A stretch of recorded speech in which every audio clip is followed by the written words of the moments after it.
سبحان الله والحمد لله ولا إله إلا الله والله أكبر. السلام عليكم ورحمة الله تعالى وبركاته. موضوع اليوم التمانية. لهم تمانية، يعني الجنة لها 8 أبواب لأشخاص 8. فمن هم؟ إن شاء الله نتطرق إلى هذه التمانية. لهم 8 أصناف من المؤمنين لهم كرامة الدخول من أبواب الجنة 8. من يكن له الحق في أن يدخل من أبواب الجنة 8 جميعا؟ نسأل الله من فضله العظيم. وقد جمعت في مقال سابق من الأحاديث الصحيحة أسماء أبواب الجنة 8.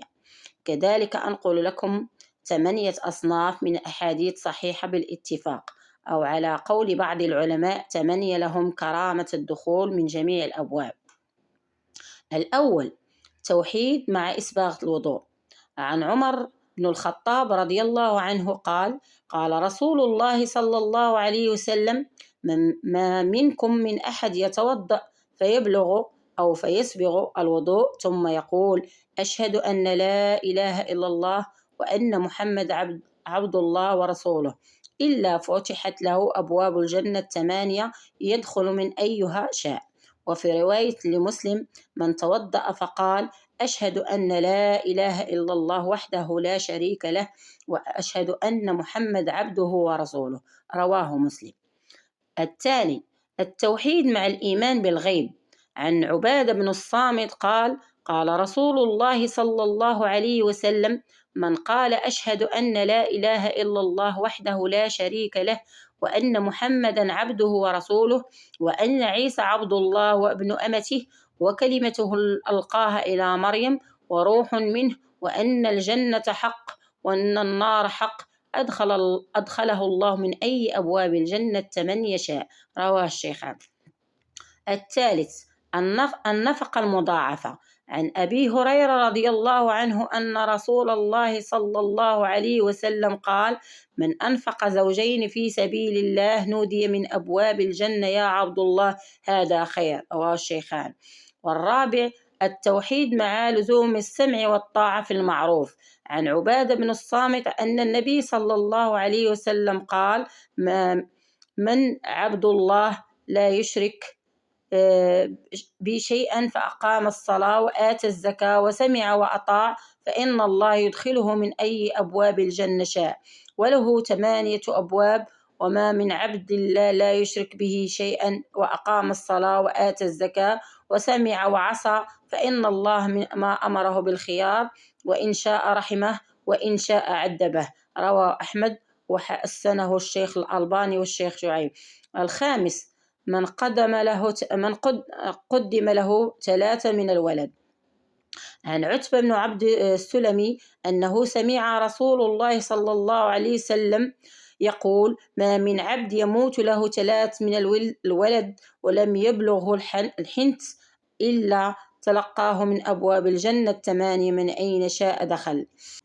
قال معاوية بن قرة عن أبيه رضي الله عنه أن رجلا أتى النبي صلى الله عليه وسلم ومعه ابن له فقال له: أتحبه؟ فقال: أحبك الله كما أحبه.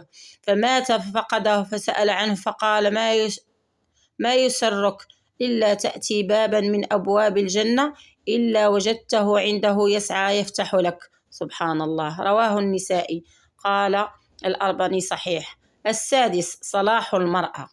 عن أبي هريرة قال: قال رسول الله صلى الله عليه وسلم: إذا صلت المرأة 5 وصامت شهرها وحصنت فرجها وطاعت بعلها دخلت من أي أبواب الجنة شاءت. رواه أحمد وصححه ابن حبان. السابع المحافظة على أركان الإسلام مع اجتناب الكبائر 7 الموبقات. عن صهيب أنه سمع من أبي هريرة ومن أبي سعيد يقولان: خطبنا رسول الله صلى الله عليه وسلم يوم فقال: والذي نفسي بيده 3 مرات ثم فأكب كل رجل منا يبكي لا ندري على ماذا حلف.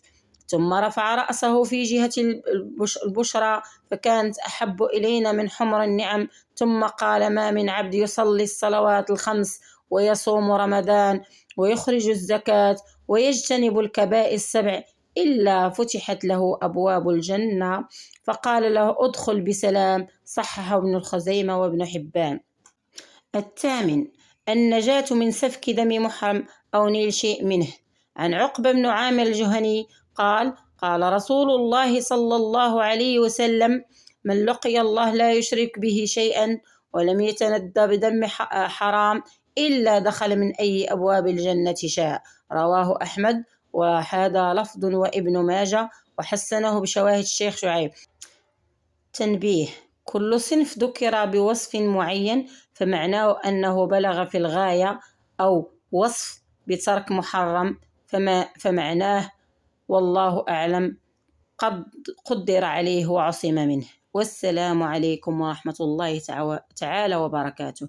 إذا أعجبكم الموضوع لا تنسون من الإعجاب وتفعيل الجرس ليصلكم منا كل جديد، ودمتم في رعاية الله وحفظه.